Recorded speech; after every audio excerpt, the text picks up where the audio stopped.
রাত পোহালেই রামনবমী, আর এই রামনবমীকে কেন্দ্র করে রাজ্য জুড়ে রাজনৈতিক যে উত্তাপ, সেই উত্তাপ কিন্তু বেড়েই চলেছে। একদিকে আমরা দেখতে পাচ্ছি তাপমাত্রার পারদ ক্রমশ ঊর্ধ্বমুখী, আর তার সঙ্গে সঙ্গে রামনবমীকে কেন্দ্র করে রাজ্য জুড়ে রাজনৈতিক উত্তাপ বেড়েই চলেছে। বিভিন্ন জায়গায় কিন্তু আমরা ইতিমধ্যে এই খবরটা পাচ্ছি। এবং সব থেকে বড় প্রশ্ন, রামনবমীকে এত কেন ভয় এই রাজ্যের শাসক দলের? কেন এর কথা বলা হচ্ছে? কেননা কখনো মিছিলে বাধার অভিযোগ, কখনো মিছিলে আবার অনুমতি দেওয়া হচ্ছে না, সেই অনুমতি নিতে হচ্ছে কোথায় নাকি হাইকোর্টে গিয়ে। আর এই ছবির পাশাপাশি আরো একটা ছবি দেখা যাচ্ছে, কোথাও আবার পতাকা খুলে দেওয়ারও অভিযোগ উঠে আসছে। এবং এই ছবি এবারে কলকাতার বুকেও দেখা গেল। কলকাতার বুকে সেখানে রামনবমীর শুভেচ্ছা লেখা পোস্টার, সেই পোস্টার ছিঁড়ে ফেলার অভিযোগ উঠছে। প্রশ্ন হলো, রামনবমীকে এত কেন ভয়? আমি সরাসরি চলে যাবো স্টুডিওতে, আমার সহকর্মী পৌলমীও রয়েছেন আমার সঙ্গে। পৌলমী, প্রশ্ন হলো, রামনবমী, রাম পুজো, তাকে এত কেন ভয় রাজ্যের শাসক দলের? একদমই মধুকল্পিতা। আমরা জানি যে সনাতন ধর্ম অনুযায়ী মর্যাদা পুরুষোত্তম রামের বারবার আরাধনা হয়ে আসছে, কিন্তু সেই রাম নামে ভয় কেন রাজ্যের শাসক দল তৃণমূল কংগ্রেসের? রামনবমী পালন হবে, সেটা তো উৎসবের মতো, কিন্তু সেখানে বারবার বাধা দেওয়া হচ্ছে, অনুমতি নিতে হচ্ছে হাইকোর্টের। একটা উৎসব, সনাতন হিন্দু ধর্মের উৎসব পালন করবার জন্য হাইকোর্টের দরজা কেন নাড়তে হবে? এই প্রশ্নটা তো বারবার উঠে আসছে। কিন্তু যখনই রামনবমীর আবহ তৈরি হয়েছে, তখন আমরা দেখেছি একটা সাজো সাজো রব গোটা রাজ্য জুড়ে। একদিকে পুলিশ প্রশাসন তৎপর রয়েছে, নজরদারি চলছে। কেন এই বাতাবরণ তৈরি হচ্ছে? আমরা চারটা খবরে আলোচনা করব। আমাদের সঙ্গে রয়েছেন বিশেষ অতিথি, দণ্ডী স্বামী শঙ্করাচার্য পরম্পরা স্বামী রামানন্দ তীর্থ। আপনাকে স্বাগত জানাবো রিপাবলিক বাংলাতে। স্বামীজি, প্রথমেই আপনার থেকে জানতে চাইব, মর্যাদা পুরুষোত্তম রামের আরাধনা, সনাতন সংস্কৃতির তো এটা ঐতিহ্য, কিন্তু সেখানে কেন শাসক দলের এত অনীহা? শাসক দলের কেন এত বিরোধিতা?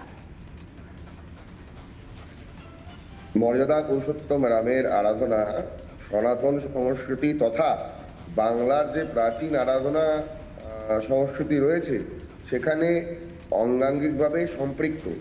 এর প্রমাণ হচ্ছে, একমাত্র পশ্চিমবঙ্গেই অন্তত 100টা জায়গা আছে, বাংলাদেশ মেলালে আরও ধরুন 60-70টি পাবো, তো প্রায় 150 থেকে 200টি জায়গা আছে যার রামের নামাঙ্কিত। এবং রামের পূজা বিভিন্ন বনেদি বাড়ি বা বড় বড় পরিবারগুলিতে তাদের গৃহদেবতা হয়ে যুগে যুগে হয়ে আসছে। তার প্রমাণ 8-10টা তো আমি আপনাদের চ্যানেলেই বিগত সময় দিয়েছি।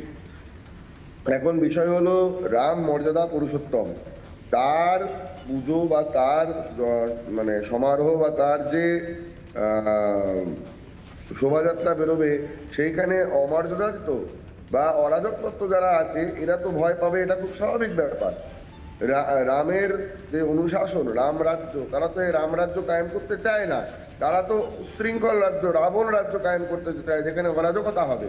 তাই ওই অরাজকরা রামের শোভাযাত্রার ক্ষেত্রে বাধা দিচ্ছে, এটাই প্রত্যাশিত।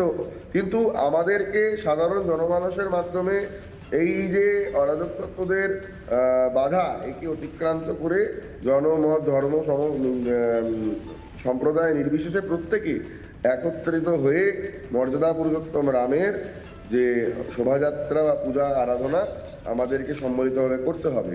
এই এক্ষুনি আপনারা বলছিলেন যে জায়গায় জায়গায় আমাদের শোভাযাত্রার জন্যে উচ্চতর আদালতের কাছ থেকে অনুমতি নিতে হচ্ছে। আপনারা বলতে পারেন যে আর কোন সম্প্রদায় আছে যারা ধর্মীয় শোভাযাত্রার জন্য আদালতের কাছ থেকে অনুমতি চায়?